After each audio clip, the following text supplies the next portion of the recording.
Titus Livy, 59 BC, 17 AD, also Titus Livius in Latin, was a Roman historian.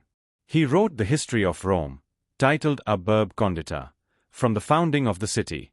He wrote 142 books. His history of Rome had become classic in his own time, which covered the period from the earliest period, the traditional founding in 753 BC to his own time. He was a friend of Augustus Caesar, the first emperor of Rome. Historical value of his work has been questionable because of the decorated details it contained, and the purpose with which he wrote. However, many Romans came to believe his account to be true. In the preface to his history, Livy wrote that he did not care whether his personal fame remained in darkness, as long as his work helped to preserve the memory of the deeds of the world's preeminent nation. Wisdom and quotes. Nothing hurts worse than the loss of money. History of Rome. Truth is often eclipsed, but never extinguished. History of Rome. The study of history is the best medicine for a sick mind, for in history you have a record of the infinite variety of human experience plainly set out for all to see, and in that record you can find for yourself and your country both examples and warnings, fine things to take as models, base things, rotten through and through, to avoid. Introduction to History of Rome.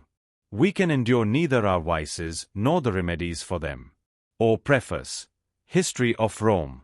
The old Romans all wished to have a king over them, because they had not yet tasted the sweetness of freedom. Or Book 1.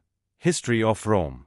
Before anything else, Num decided that he must instill in his subjects the fear of the gods, this being the most effective measure with an ignorant, and at that time uncultured, people. Or Book 1. History of Rome. Law is a thing which is insensible, and inexorable, more beneficial and more propitious to the weak than to the strong. It admits of no mitigation nor pardon, once you have overstepped its limits. Or Book 2. History of Rome. Shared danger is the strongest of bonds. It will keep men united in spite of mutual dislike and suspicion. Or Book 2. History of Rome. Better late than never. Or Book 4. History of Rome. There is nothing man will not attempt, when great enterprises hold out the promise of great rewards. Or Book 4. History of Rome. Fortune blinds men, when she does not wish them to withstand the violence of her onslaughts. Or Book 5. History of Rome. He will have true glory who despises it. Or Book 22. History of Rome. Truth, they say, is but too often in difficulties, but is never finally suppressed. Or Book 22. History of Rome. All things will be clear and distinct to the man who does not hurry. Haste is blind and improvident. Or Book 22.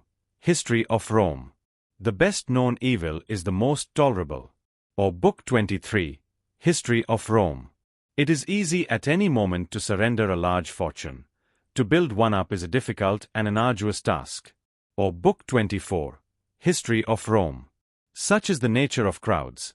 Either they are humble and servile or arrogant and dominating. They are incapable of making moderate use of freedom, which is the middle course, or of keeping it. Or Book 24. History of Rome. Many things complicated by nature are restored by reason. Or Book 26. History of Rome. Under the influence of fear, which always leads men to take a pessimistic view of things, they magnified their enemies' resources, and minimized their own. Or Book 27. History of Rome. Men are only too clever at shifting blame from their own shoulders to those of others. Or Book 28. History of Rome. The populace is like the sea, motionless in itself, but stirred by every wind, even the lightest breeze. Or Book 28. History of Rome. Men are slower to recognize blessings than misfortunes. Or Book 30. History of Rome. Better and safer is an assured peace than a victory hoped for. The one is in your own power, the other is in the hands of the gods. Or Book 30. History of Rome. It is easier to criticize than to correct our past errors. Or Book 30. History of Rome. It is when fortune is the most propitious that she is least to be trusted. Or Book 30. History of Rome. Good fortune and a good disposition are rarely given to the same man. Or Book 30, History of Rome. We feel public misfortunes just so far as they affect our private circumstances, and nothing of this nature appeals more directly to us than the loss of money. Or Book 30, History of Rome. There is nothing that is more often clothed in an attractive garb than a false creed. Or Book 39, History of Rome. The sun has not yet set for all time. Or Book 39, History of Rome. There is an old saying which, from its truth, has become proverbial, that friendship should be immortal, enmities mortal. Or Book 40, History of Rome. A fraudulent intent, however carefully concealed at the outset, will generally, in the end, betray itself. Or Book 44, History of Rome. He is truly a man who will not permit himself to be unduly elated when fortune's breeze is favorable, or cast down when it is adverse. Or Book 45, History of Rome.